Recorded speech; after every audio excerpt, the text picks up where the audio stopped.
Meeting of the Port Orange Planning Commission will be called to order. Let us rise and begin with the Pledge of Allegiance. I pledge allegiance to the flag of the United States of America and to the republic for which it stands, one nation under God, indivisible, with liberty and justice for all. Silent prayer.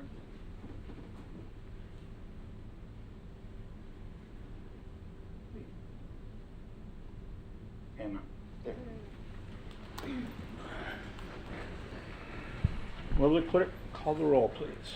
Maria Mills Benet, Bo Bofamy, Tom Jordan, Here. Lance Green, Here. Newton White, Here. John Junko, Chair Stan Schmidt. Here.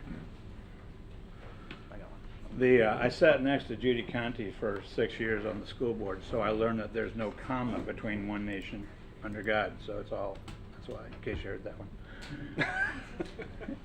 It sticks with you. The first item up for grabs is a consideration of the minutes. Make a motion to accept the minutes. Second. It's been moved and seconded that we approve the minutes. Any discussion? All those in favor, please signify by saying aye. Aye. You don't have to Aye. voice roll. Is that a roll call? All opposed, signify by saying nay. Motion carries 5-0. Next item up for discussion is item number 4.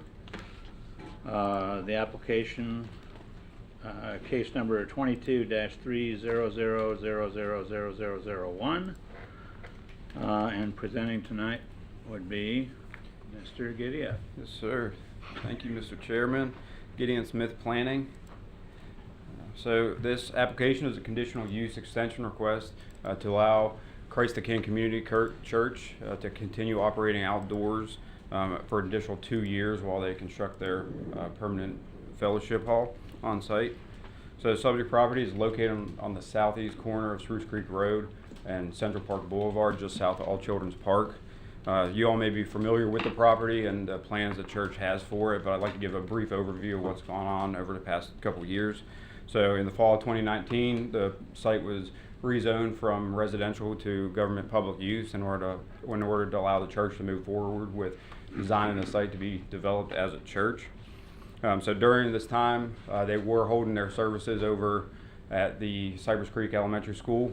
However, in 2020, when COVID hit, they shifted their operations over to the site and started holding these outdoor ceremonies. So to do so in a permitted fashion, staff worked with the church and recommended that they submit for a conditional use to allow the temporary use of the site for outdoor services while they design the site itself for the fellowship hall. So once they received the conditional use approval in July 2020, they installed a monument sign at the corner of Spruce Creek Road and Central Park Boulevard. They installed a stage, placed a couple picnic tables on site, hung up lights in the trees, and then also constructed 2 wood storage fenced areas for equipment. They occasionally do put up a tent whenever there is rain in the forecast on any given weekend, but that tent isn't there for every service. They also constructed a concrete apron along Spruce Creek Road. So as all this was going on, the church had a site plan prepared that was approved this past December for them to move forward with the actual construction of the church. They were aware that the conditional use approval had a 2-year timestamp on it. They anticipated that construction would begin earlier this year.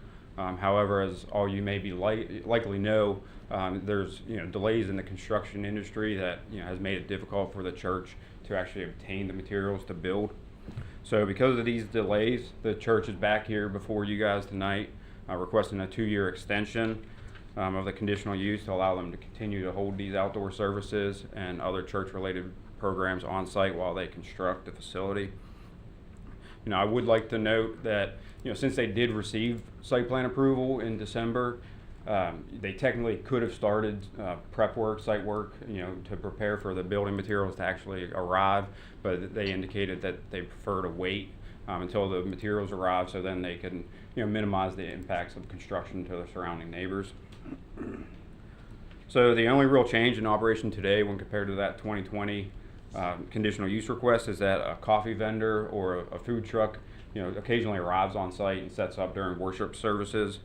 So the applicant would like to continue that and continue having the vendor show up. So then they're requesting that to be considered as part of this application. But other than that, the proposed conditional use tonight is the same as the 2020 conditional use. Staff is recommending approval of this extension, subject to the conditions outlined in the report. And with that, that concludes my presentation. The applicant, Pastor Scott Kirshner, is here to address the board and can answer any questions. Okay, thank you, Mr. Smith. Pastor? Unless you want to go through questions. Well, you want to do for questions? Gideon. Well, wait a second. I'm the rookie mistake. Questions from the board? Mr. Bowe? Ollie, only question I have, you were, this is a continuation of what they're doing now. It's not a departure from anything they've been doing.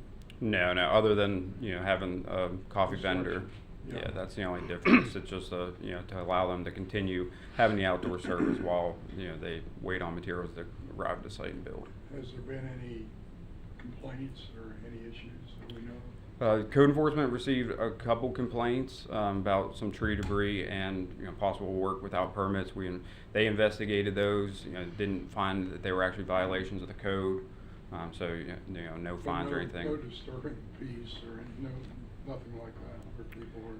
We've received some indication from the public nearby, but there have been no violations that have been filed. Just curious. Thank you. Mr. Jordan? No, nothing. Mr. Green? I have nothing now. Mr. White?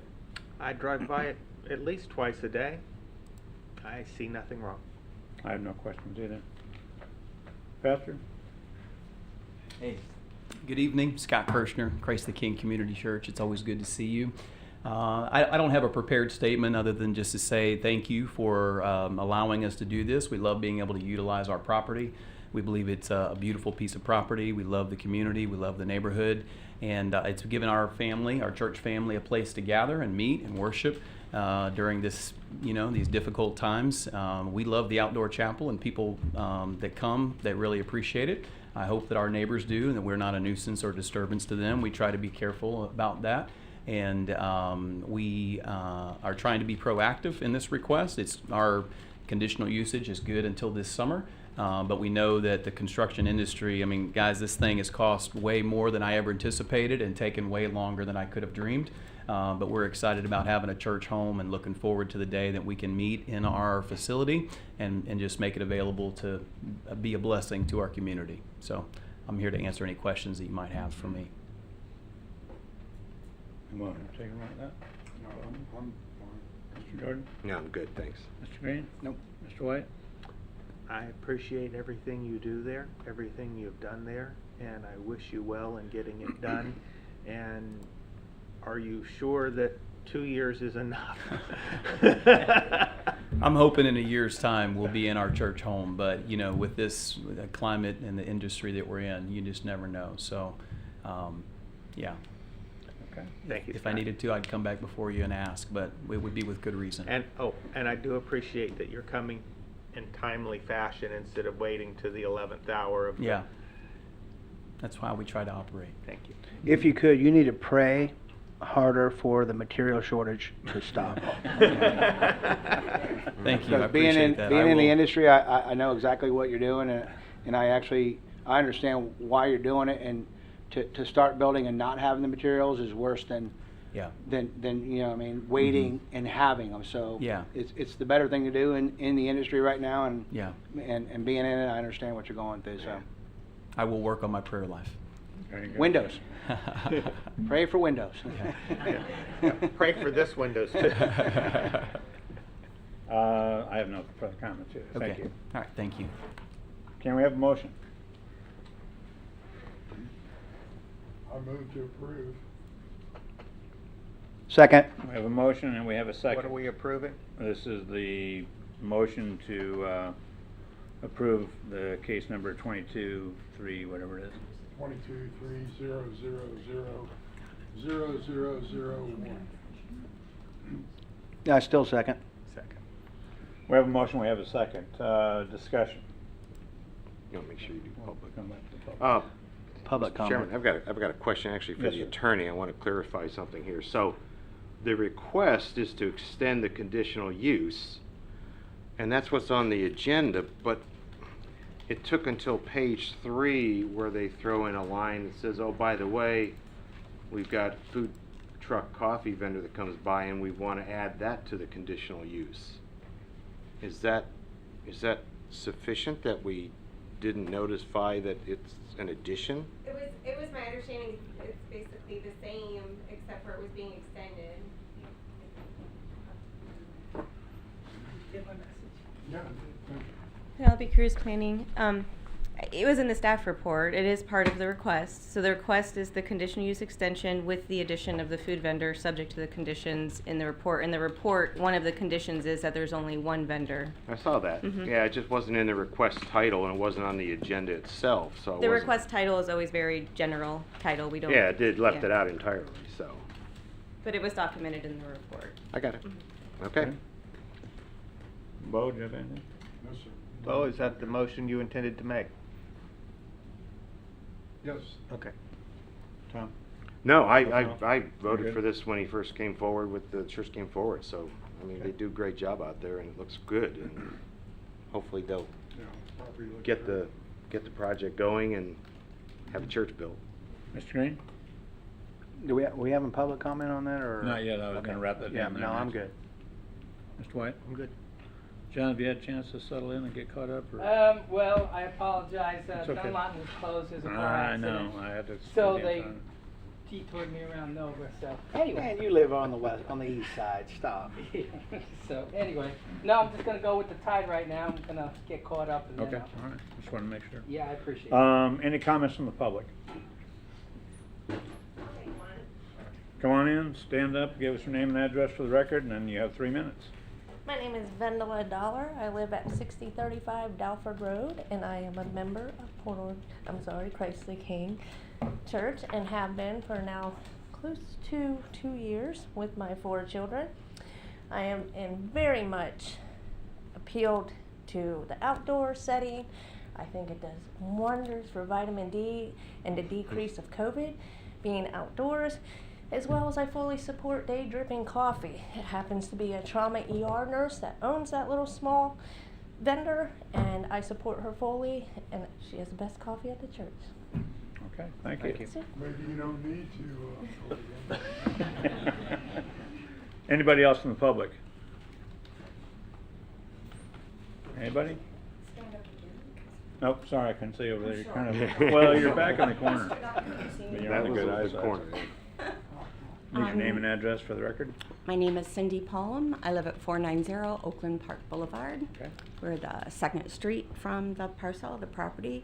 I've had numerous conversations with the pastor regarding the use of. I can only say that we've had 1 or 2 issues, and I would hope that we can work that out with the congregation. We had a disaster at Halloween. They had a very success. Every dog in the neighborhood howled for hours and hours. The music was loud till after 9 o'clock. I'm 2 streets, Oakland Park, there's Newton and then Oakland Park, and I'm on the Nash side of Oakland Park. So I'm actually the 1, 2, 3, 4th row of houses. There were cars parked everywhere. The police were called. There is a record. You couldn't get in or out anywhere. They had the fire hall blocked. And I didn't understand at the time why they were having a trunk or treat when it's done at City Center, where they could meet lots of people that don't belong to their church. But it was their choice, and I'm hoping that any other issues that arrive will be able to work out with Scott and his group. But other than that, that was our biggest, and the lights. The lights on the trees all night long that flash.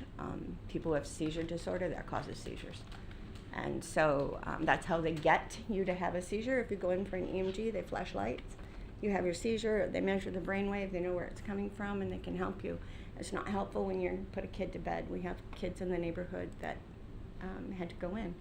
They had seizure disorder from the flashing lights, and they'd call the police. They called, and it took forever to get the lights brought down.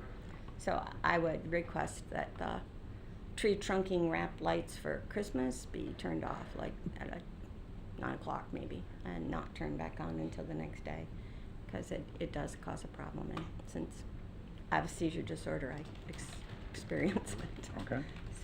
So thank you very much. Thank you. Thank you. Anybody else? Yes.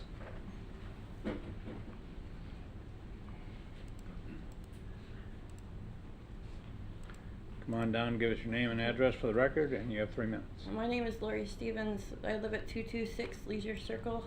It's less than half a mile away. I went to that trick-or-treat thing, and at the beginning of it, I know it was really quiet. And our neighborhood is more rowdy than most for trick-or-treats. So down the road, even the cops have to patrol it because not everybody decorates. But it's a really good church, and we've been there for 3 years, and I love it outside. It's very nice. Okay, thank you. Anyone else in the public? If I didn't see you raise your hand, you can yell at me, it's okay. No other comments from the public? Any last comments from the board? Yes. Mr. Green. So can you come back up, planner? Mr. Smith. Sorry. Just say giddy up. I forget your first name, but anyway. Gideon, yes, sir. The new guy. So in this conditional, what are the parameters as far as, I thought the music had to be off at a certain hour, there were no tents loud, and so what's the wording with this lights? So the noise ordinance and lighting ordinance, that all applies. There's specific conditions that actually abide by or mimic the code of ordinances there. So it's after 10 p.m. Decibels lower than 50 dBA, and then during the day 60. So when you have a commercial use next to residential, we would abide by the residential use or the lesser of the sound level limits. So there's nothing special with this use that allows them to exceed the standard lighting and standard sound. And is there a time frame on these lights as well? Is it 10 p.m. or no? So my understanding is these I haven't flashing seen lights it at might be night to know, associated but- with Christmas. So I don't know if that would apply. Okay. May I address? Absolutely. Yeah, Thank you, Scott. When we first did the lights on our tree, it was around Christmas time. It was to benefit our community. It was brought to our attention that the flashing lights, we bought lights that when they're unplugged or turned off, they reset to the factory setting and they do blink, whatever. We spent thousands of dollars to replace those with lights that do not blink, that are just simply on. We have them set on a timer. When we did it through the Christmas holiday, it was set on a timer to go off at 10 o'clock. We even moved it down a little bit, just as a consideration to our neighbors.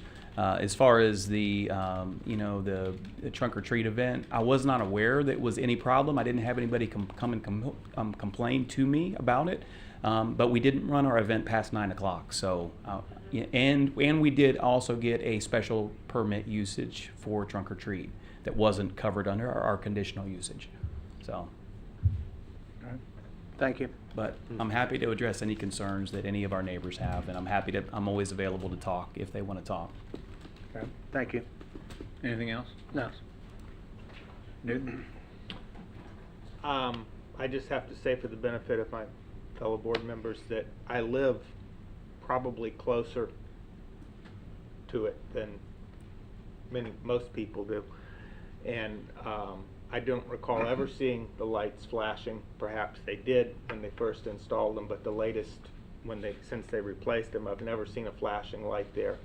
And I have to say that my wife is permanently and totally disabled because of epilepsy, and I'm very sensitive to flashing lights anywhere, because I can't take her to a lot of places that are going to experience that. So it is something that I'm sensitive to. And as for the noise, like I said, I live just as close, and I didn't hear a thing. Anything else? That's all I'm saying. John, you spun up now? Yeah, I did catch everything on a tail end, and I apologize if this question might have been repeated earlier. The actual extension, what portion of it is in lieu of a delay? Is it permitting, is it architectural? Is it- Materials, It's materials? building materials. They want to gather the building materials before they start. Okay, do they have prior to the materials, do they have drawer? Well, I'll tell you what, let me just pick your brain. while I'm coming back up here. I'm happy to answer any questions you have. Yeah, now, you say you have materials, so you probably know what materials you need, so I'm assuming you already have a set of blueprints. Yes, we do. Since we've gotten there, between the down payment on the purchase of the property and architectural, engineering, and improvements we've made on the property, and this isn't a lot, I know, in the business world, but we've spent a small nonprofit church family almost $400,000 to get all of we've already had our pre-site development meetings with the city. We're waiting for pre-construction meetings to go, and so it's just our people they're generous. They give cheerfully. They're not selfish. They give towards this project because they believe in what we're doing. They believe in our neighbors. They believe in our community, and they want to give back. But we're trying to do things the right way. We don't want to have just a construction site that's developed for the site, but yet we don't have the materials to proceed with. So you're purchasing the materials ahead of time? Well, it's a steel building. We actually have three okay. general contractors. We have a site developer, then we have a steel building, which is Steel Masters out of Edgewater. They've been around for a long time, and then we have a general contractor, Eric Olson, who do all the finish work.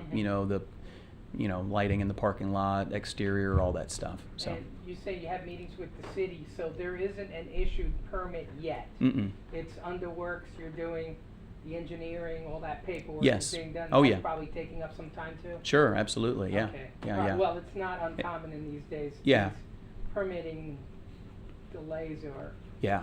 are really crazy, so. The delay has been on our side. It hasn't been on the city's side, but we're trying to do all that we can to go through the process. And it's just, Alright. like I said, it's taken in this climate much longer than I ever anticipated, and It's- costs I- much more than I ever expected. So. Well, yeah, in the construction industry, I sympathize because it is happening to everyone, Hmm. especially the people up here. that I told have him to pray for windows, Johnny. Huh? Yeah. I told him to pray for windows. I ordered windows 18 months. Took me 18 months to get windows. Yeah. Homeowners are frustrated. They're asking me to pursue.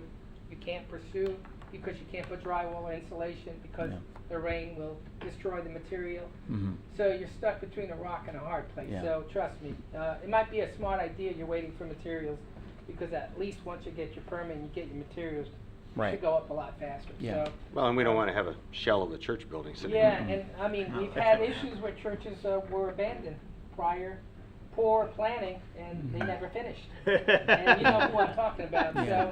So it's smart that you're cautious in doing something like And they this. still So want too much it for it. makes perfect sense. Yeah. Thank you. Yep, absolutely. Anything else? For me, no. Okay. Mr. Wolfman? I'm good. Mr. Jordan? No, I'm all set, thank you.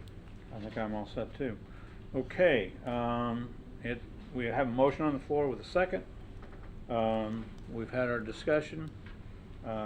Would you read the roll? Bo Bofamy, Yes. Tom Jordan. Yes. Lance Green. Yes. Newton White. Yes. John Junko. Yes. Chair Stan Schmidt. Yes. Motion carries 6-0. Thank you so much.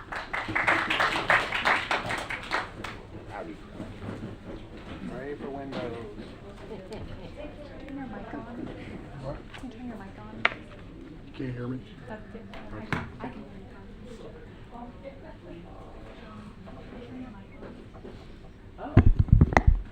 Oh, that might have been a blessing in disguise. You should have never done that. It was. It was done intentionally. Okay, next item up for bids is number 5. The application for the PUD amendment, the 6th amendment to the Master Development Agreement for the Crystal Lake Planned Unit Development, case number 21-400-00002.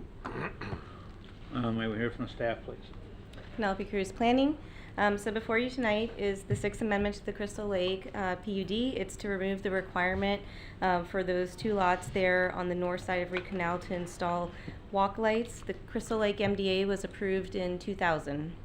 Back in 2000, as well as currently, the Land Development Code did not require walk lights for this type of roadway, as well as several other similar roadways throughout the city.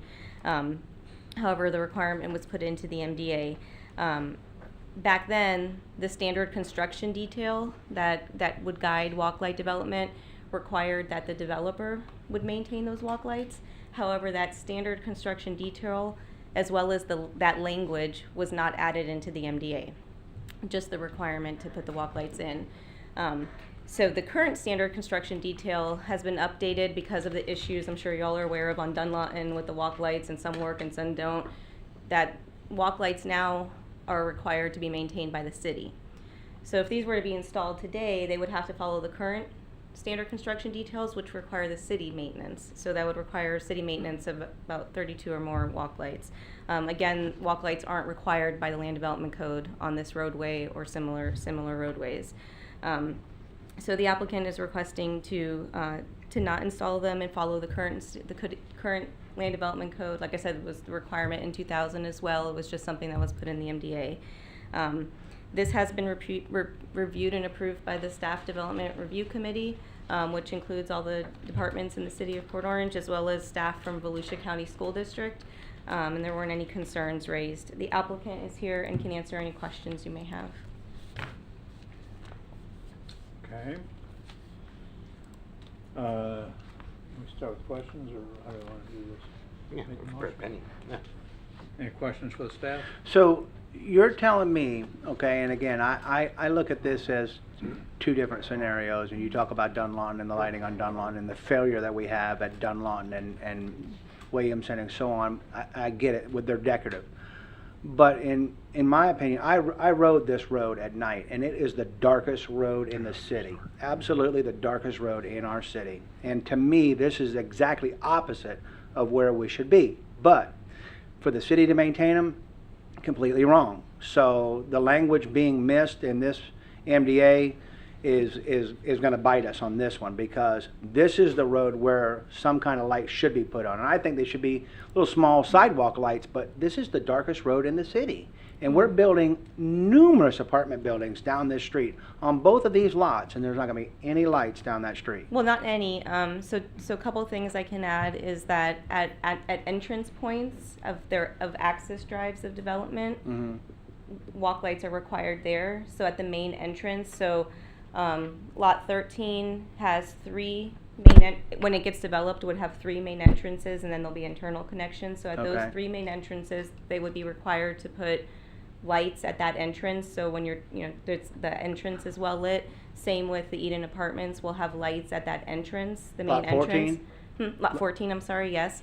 The other thing, the difference between this road and say Dunlawton, for example, is, we could request from DOT to probably put some more street lights. There aren't as many street lights as there probably could be. Yeah, I just thought that this was kind of odd. I drove, because this was up last month and it got delayed. I drove this and I was like, man, this is dark down this street. Now I get it.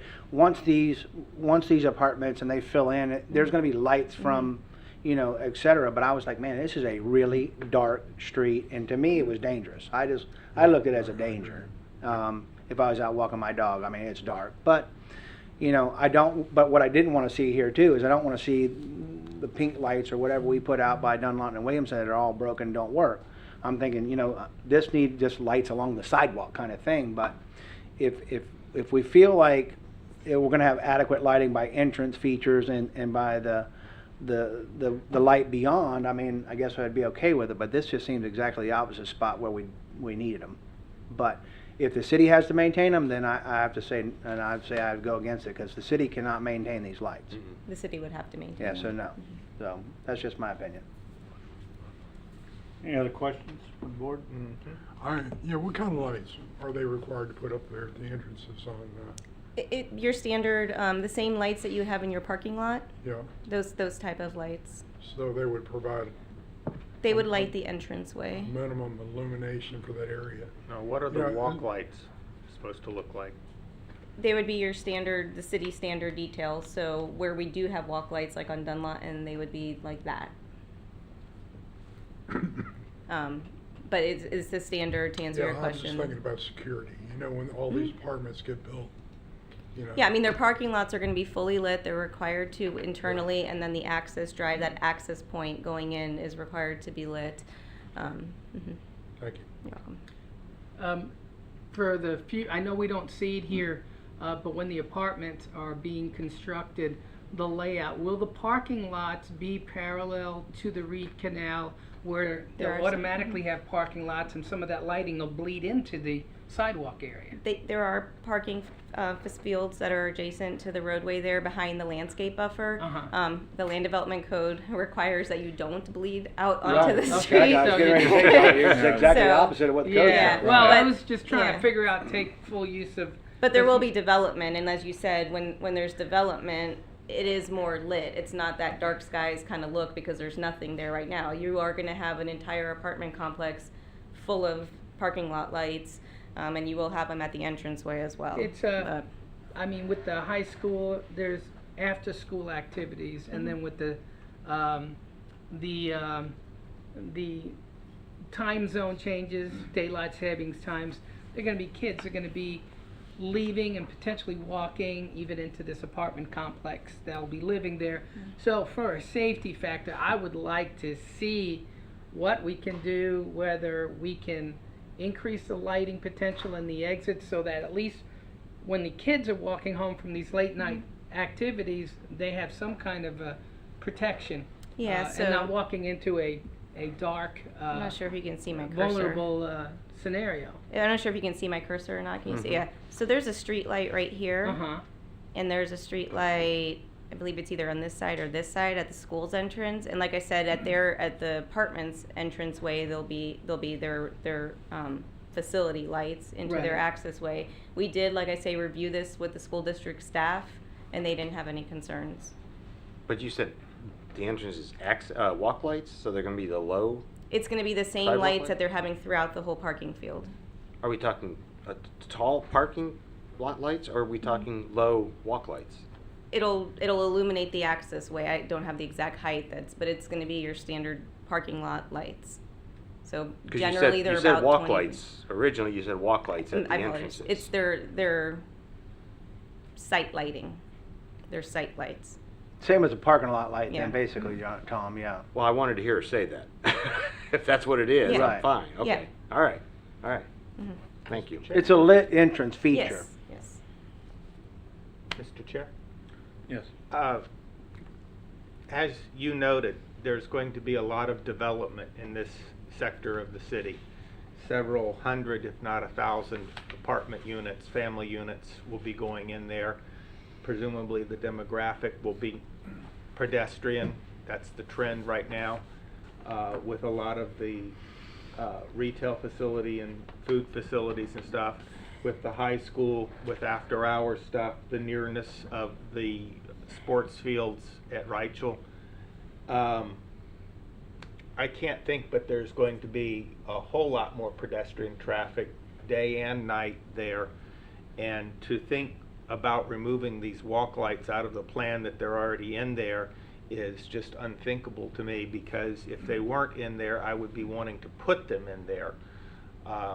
Simply, I don't think that the school board representative fully considered the future development of the area when it is built out. We're the planning commission, we're supposed to be planning for the future, and I think future-wise it would be horrible to take these lights out of the plan. We've been working for literally the last 12 years to get them working on Dunlawton, and honestly, I think whatever works, whether it be the city takes care of them so you have a unified source of funding and power, electricity and everything for them, or whether the developer takes care of them, doesn't make any difference to me. That we have them there so that people aren't walking from a little light spot by a street light to the next street light, and can be seen by drivers, and the safety that would present for the pedestrian. So I just have to say right up front, I'm firmly opposed to taking these out of the plan. I would much rather see that come back at a later date with an amendment to change who's going to take care of them and what they're going to look like. But taking them out of the plan is definitely out of the question for me. Thank you. Any other comments from the staff? Well, to add to what Newton said, I live near Spruce Creek, or I used to live near Spruce Creek High School. And my children went to that high school, and there were football games and all sorts of evening activities where when the game was over, there was a lot of traffic. People were parking on the sides of the road. A lot of families were walking in that area.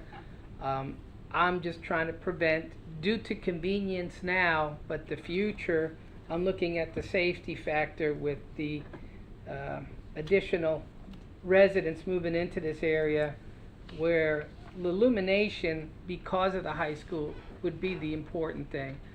If it wasn't a high school there, I think I could see something less, more as what you're trying to do, but it's a high school. There's hundreds of kids, thousands of kids, and they're gonna have activities all year long, track, high school events, and it's Build a just, stadium there too. yeah, it's gonna have a lot of evening stuff going on here, so I just wanna pass that along to my fellow commissioners, that could pose a safety problem in the future, and again, it's just one of those things. And just to add though, that just for the record, you know, Taylor Road and Clyde Morris, there's no walk lights there where Spruce Creek High School is. Doesn't mean there shouldn't be. I'm just trying to add that Well, they have plenty of activities too. And they they're- have the soccer field lights that are on when those Just- activities are on, and that thing. Yeah, and just like these schools could have, you know, I'm just trying to clarify the Yeah. connection to the other Well, high school. I mean, I've lived there. I've seen it for 30 years, what happens during a school event there. And if I was to see it in this environment where it's a much darker, because Taylor Road does have a lot more street lights, so it does have potential to have more lighting in there. But in this scenario, as Lance pointed out, it's a dark area. So, anyway. Well, but the school's not new. I mean, that The school is not new, but they'll have more residents living there, walking there, so there'll be a influx of families moving into these 100 units. Yeah, that- most people drive their kids to school no matter Well, how close it is. well, that's We another just had a factor. meeting today about that, and that's what The high happens. schoolers that live there will be walking to school. From the apartment. Penny, one last quick question. I thought I heard you mention that you could possibly ask DOT for more lighting. I mean, that's something that we can explore, because I did notice when I drove the area, when we got this application, that there aren't as many street lights along this road that I've noted that other roads have. Is Reed Canal a state road or? is It's a that- county road, so we County could road? we could You talk gotta to the work with the county county. and yeah, I'm sorry, I meant DOT. I meant the county. So I was like. Yeah, I kinda confused. apologize. It's I'm been a like, long day. okay. Yeah, just like I called the parking lot lights at Walkway. Yeah. So we could definitely start that conversation, because I did notice that there's less frequent street lights there than some of the other roads. So it's something to look at again. But that's also because so much of the road is not developed yet. You know, when lot 14 develops, there's going to be a lot more lighting. Right now it's just dark because there's nothing there. When lot 13 develops, there's going to be, you know, lighting, and that's such a narrow that all the parking lot lights there are going to light it up. The other property adjacent to the school is an industrial property that we've been getting a lot of inquiries about this past month or so, about people picking up the old plans and moving forward with the old Crystal Lake Business Park. You know, so once that whole area develops, it's not going to be as dark, you know, as it is right now. So Okay. since you brought it up, on lot 13, those are 25-foot wide lots, is that right? So the the MDA requires that they be grouped in no less than 80-foot wide combinations to develop. So they require that connectivity. So there can only be those 3 access points where you see they've already built Right. those, and then everything else has to be internally connected. It is a pretty narrow development. To be honest, I don't know if it will develop or not. I mean, it's pretty narrow once you put in the landscape buffers and the parking and everything. What was shown on a concept plan when this was going through the zoning was, I think it was like 18,000 square foot buildings. They were very narrow. They were it was like 59 feet wide. They were just very narrow buildings that were put there because it's a very narrow space. So And the minimum requirement is 80 feet? I believe it's 80 if I recall So in the that's MDA. 4 lots. I Have think to it's be, 80, so you yeah. have to have at least that, if not more. But, so there are requirements to make sure that, the reason that they did those little sliver lots, I remember when I first started working here, I was like, what is that, you know? But when I talked to the ownership back then, they wanted to be able to, they have something similar in Pines Plaza off Clyde Morris. they want to be able to sell different configurations. If somebody just needs a little bit more, maybe doesn't need a full large. So that's why they created these little lots so that they could sell different configurations based on what people needed when they came in for development. But it's going to be very narrow. It's going to be pretty small buildings if they ever go there. Seems to me like I remember maybe when this came up before and you had the 85 or the 25-foot lots. There were several different owners that were involved in this thing. I thought there were a couple of them that just had like 2 lots or 1 lot or something like that. But they could never develop it on their own. They would have to partner. Pair up with somebody else. Yeah. There's about 6 total owners now that own groupings. Looks like we have The applicant's here if you have any questions for him. Go on in, sir. If we don't let him speak, he doesn't get paid. Hate when that happens. Mr. Chairman, members of the Planning Commission, Roger Stercola, 265 Kenilworth Avenue, Ormond Beach. And I was the engineer that originally designed the Crystal Lake development back in early 2000 and then subsequently developed over that time. And I was also the engineer that developed the Lowe's and Target development at Gateway Center when we were going through city on the walkway lights and what had occurred since that time with the walkway lights that were maintained by Lowe's. So now the city's now maintaining those lights. You had asked a question about the difference between walkway lights and parking lot lights. The walkway lights are much shorter in height, so their luminosity is much less than a regular parking lot light. The developer or the landowner of Lot 13, which is now multiple landowners, have been having a difficult time over the past 20 years to try to sell those lots to develop. There's now been, with development occurring everywhere, there's been a lot more interest now for doing some sort of development on those lots.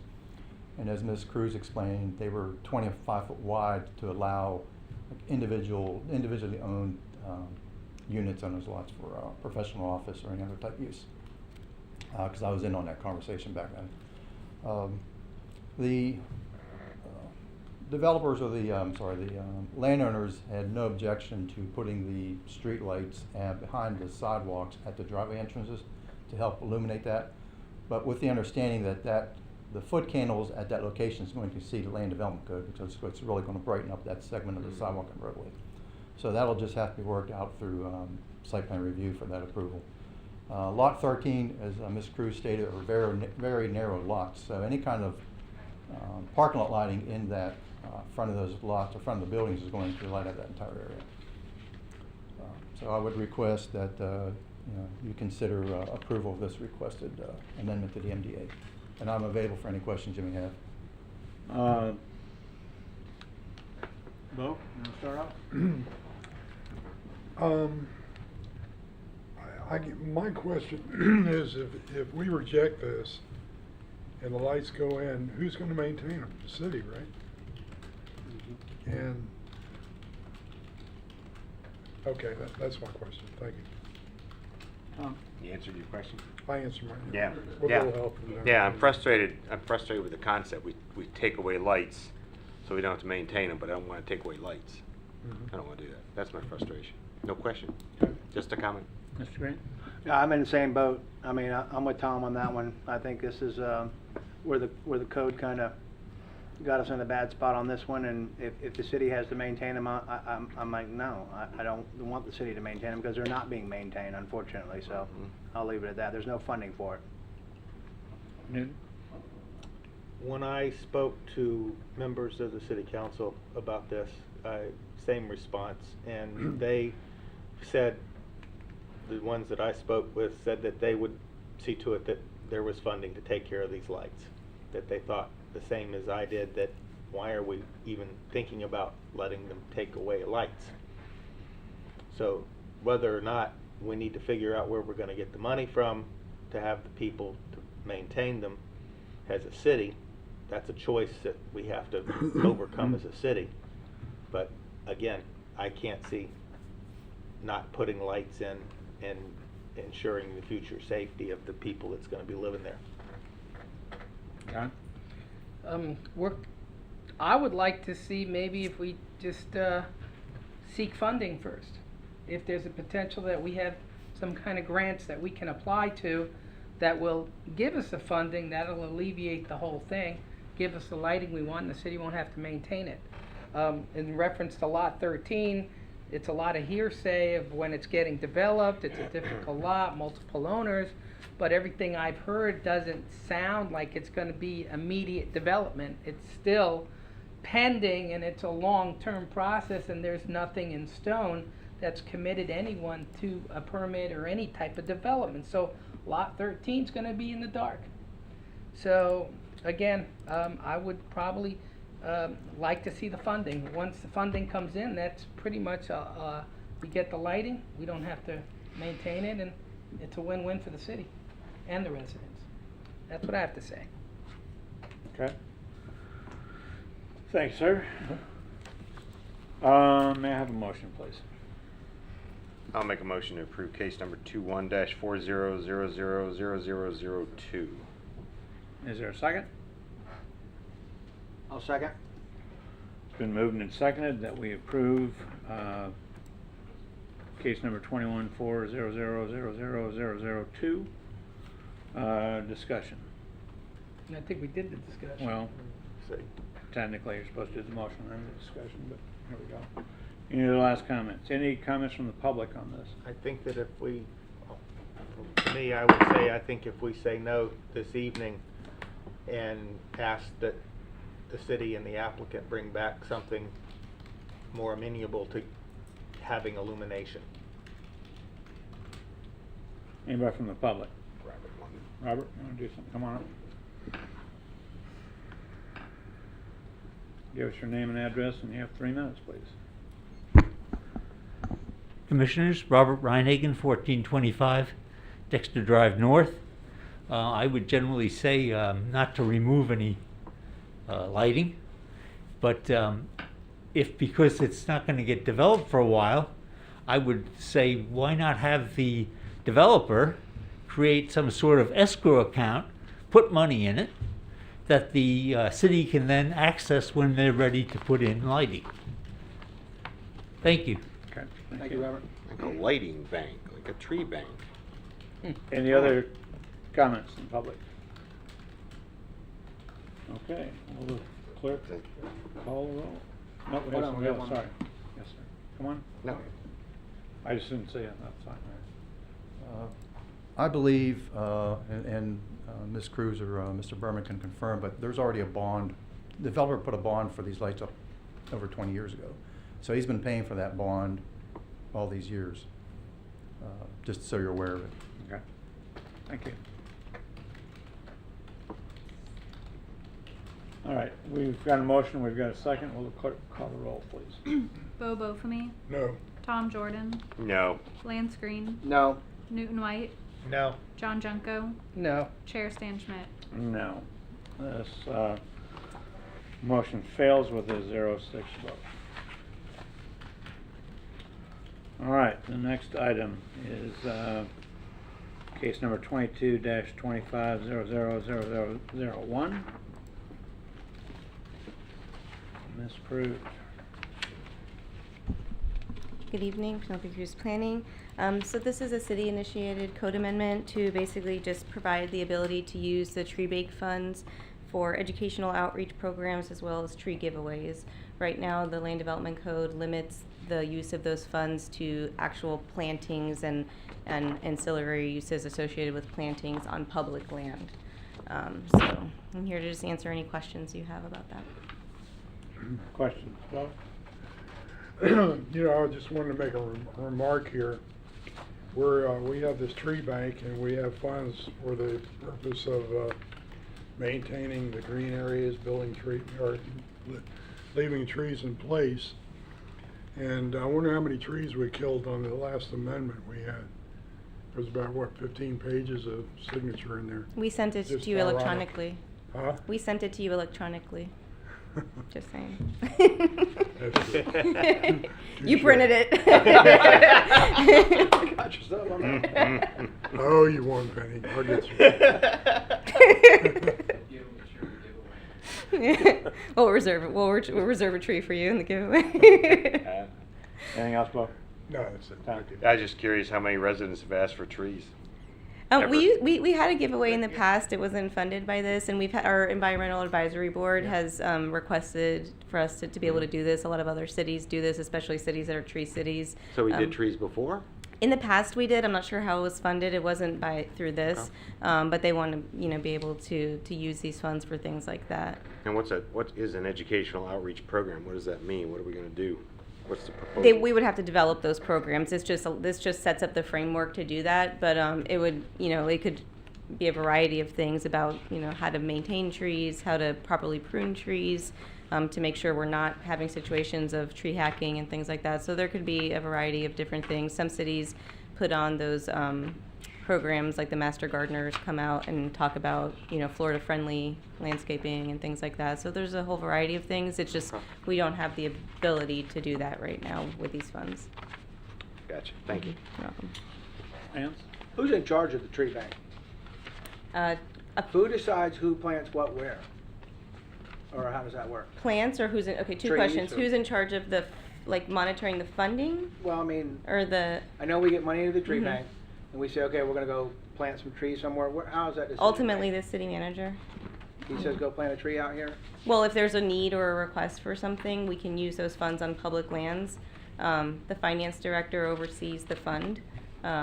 Through development review, we make sure we collect the mitigation if a specimen tree or a tree in the landscape buffers is removed pursuant to the city's ordinances or for other tree permits. Oh, I'm familiar with the Mhm. tree bank. I've got a couple Yeah. checks in there, don't get me wrong. Yeah. But I guess what I don't want to do is I don't want us to deviate from what we're doing with this fund and it not going to Yeah. the right, which was the intent. Yeah, so what with this provision here to allow that additional use of those funds, it would go to council with a resolution that sets up a framework for how these new functions would be able to be used. So there would be potentially a percentage of it that can be used for this. It would say there would be at least a minimum of, say, one event a year. Okay. That the what types of materials we're allowed to give away, so we don't just buy any trees. Make sure that we're only allowed to buy Florida-friendly trees, things like that. So this is just to give you the ability to set up Yes, a framework, a not city to say policy. that you're spending any nickels on it yet. No. So this is just the regulations in the land development code to allow us to spend the money on something like this. When it goes to council, it will have a resolution by the second reading that will lay out the city policy of how we can do that. Okay. Mhm. You can get deep discounts on Brazilian peppers. Those are invasive species. There you go. Yeah, that's a no-no. Mr. White? I have to say I'm fairly familiar with this from the Environmental Advisory Board in years past, and I think we actually begged for this a few years ago because we were scrambling for funding to do a tree giveaway at I think it was Family Days.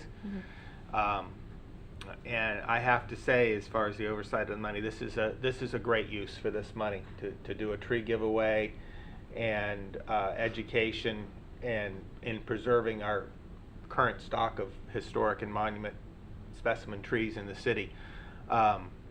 Because I know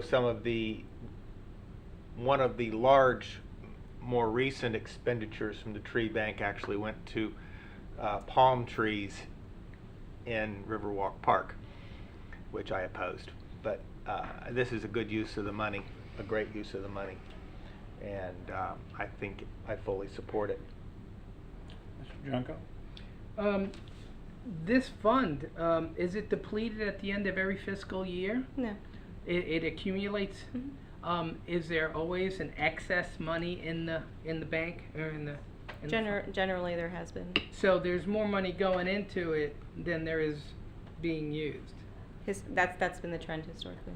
So, well, then that's a good reason to spend the money. All right, thank you. That's what I need Mr. to know. Chairman, I have one Yes, sir. comment. Go ahead, Bob. What is this DBH designation? That is the diameter at breast height? Yes. Would that be you that's measuring these trees? It's about my height. You measure it about my height. Breast height? That's kind of, well, my height, like 4'9", around 4 feet. That's kind of around where you measure the tree. So I can go I and. see. So there'd be quite a quite a difference there, right? Depending on who's You saying we want a measuring the tall trees. person? It's generally measured at around this height. All right. I think we've had enough of that one. I got a couple, hold on a second. I guess my question is, and I think you kind of tripped into it when you discussed that this is just a generic framework, that there would be other framework. When the city relocated those trees from the medians to across the way here and all that, was that part of that median project, or was any of that funded out of here? It was part of the median project. We just, Okay. we were trying to find a way to save those trees Right. and not just get rid of So them. that didn't take any money out of the tree fund at I all? don't believe it did, no, because we were just relocating. Yeah, there Okay. wasn't any expense. And in then that would be something I would be curious about too, is going forward, would there be a certain amount every year designated for education and a certain amount for new So that's what trees? the- Would that fluctuate? yeah. And that's in the So that's resolution? that's in the policy that's going to be developed to go to council. So we have a general framework based on research from other cities that have a program similar to this. We'd like there to be at least one giveaway event at minimum a year. There's also an opportunity for, say, a neighborhood or an organization to sponsor an event. They would need to have certain lead time to contact the city to make sure we have availability of trees. They would have to put on the event themselves, fund it, collect the data as far as how many people who was, given the trees, things like that. Again, the policy would specify that it would be all drought tolerant Florida native trees, things like that. So and a percentage could be specified as far as how much to use. Just a rough idea, do you kind of remember what goes in there every year? It varies. I think right now, I don't have the exact number right now where we're at, but it just varies based on development. So I think the developers more recently you've seen some of the newer developments some of them haven't really even come out the ground yet, but since we adopted the new codes a couple years ago that came out of the EAB with, before there wasn't really a penalty for trees removed. The penalties were all tied to specimen and historic trees. Now there's a penalty, there's a mitigation that's required for any tree you remove in a required buffer, 6 inches and above, any kind of tree. So the developers are starting to really understand that. We harp on it during the development review, and so you're going to start seeing more natural buffers because you have to pay for anything you remove out of there. So Is that true of a nuisance tree as well? no, not nuisance trees. Okay. Yeah. So what I'm gathering that you're saying is that the amount that is collected is probably on the uptick. It will be. Due to the new rules Or it and may the not fact be that there's actually, more yeah. development. Yeah, it will be because also before, the other thing previously was there's always been in the code that you're allowed to remove a certain percentage of specimen trees. Right. That didn't change. Before, you were allowed to remove that percentage and you didn't have to pay for them. Now, you're still allowed to remove a certain percentage of trees, but you have to pay for them. So we will start seeing higher mitigation payments with developments, and we have seen that over the past year or so. Okay. Let's see, I guess we go to the You were most that public. public first. Anybody from the public? Chris, you want to tell us something about it? Step right up and give us your name and address for the record. You have 3 minutes. Chris Cunningham, 150 Sweet Gum Lane, Port Orange. I am the chair of the Environmental Advisory Board. We have had a lot of changes recently. As was stated, the tree bank is growing because of the time we spent redoing the tree ordinance. A lot of what we've changed also is reaching out to the public and educating the public. We actually have an arborist on our board now.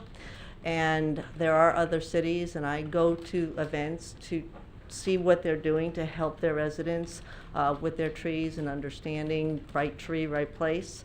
And so that's part of our goal. We do participate in all the events for the city at the city center.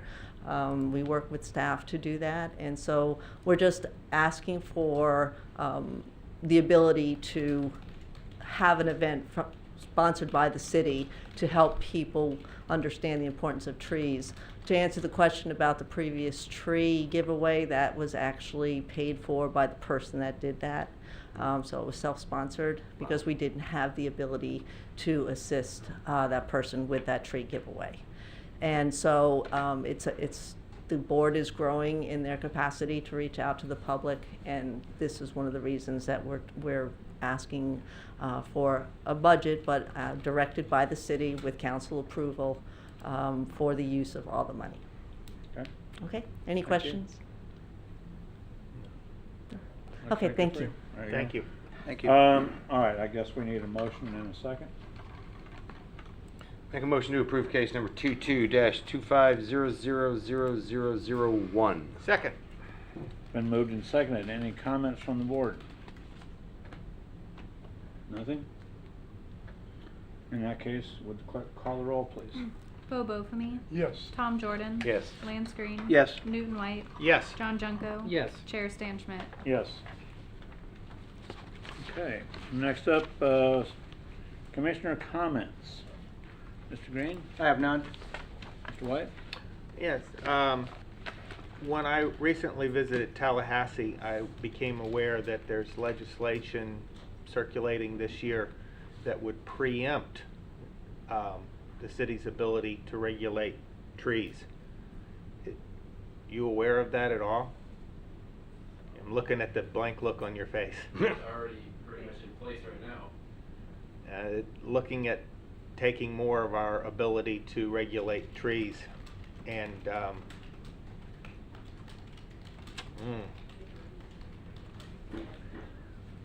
Maybe we can send them a bill for unauthorized tree disposal during a hurricane. I mean, basically, for the residential side there, it leaves it up to if they get a certified arborist or a landscape architect to identify that tree as a hazard on their residential property to structure of themselves. It can be removed without a permit and no tree replacements required there then. So that's been in place for about 2 years now. And that's what we are trying to work with around with the residential neighborhoods then. So that's, like I said, already in place then. there was something about it this year when I was up there. So it was I know just they've like- been trying to do amendments to clarify some of the text in there because there are some aspects of that are unclear. Last year they did try to do clarification up to that amendment. I believe it regarding mobile home parks, and they might be trying to do that again this year then. But the main teeth of that ordinance has been in place for 2 years, and something the city here is we're trying to work with residents and HOAs to try to understand kind of what that rule means and what our limits of our requirements apply to that then. Thank you. You should have took more notes, buddy. Or paid more I attention. should have got the HB, House Bill number. John? As far as comments, I'd love to get a status on that beautiful restaurant being developed on the river. Under construction. Really? Well, I'm just curious, what phase is it up to? Is there obviously, based on my conversation with the mayor, he's wishing it would go faster, but I was just kind of curious, is there a slowdown that's administrative or material or labor or the whole thing? Basically, they have an increased number of labor out there over the past 2 months.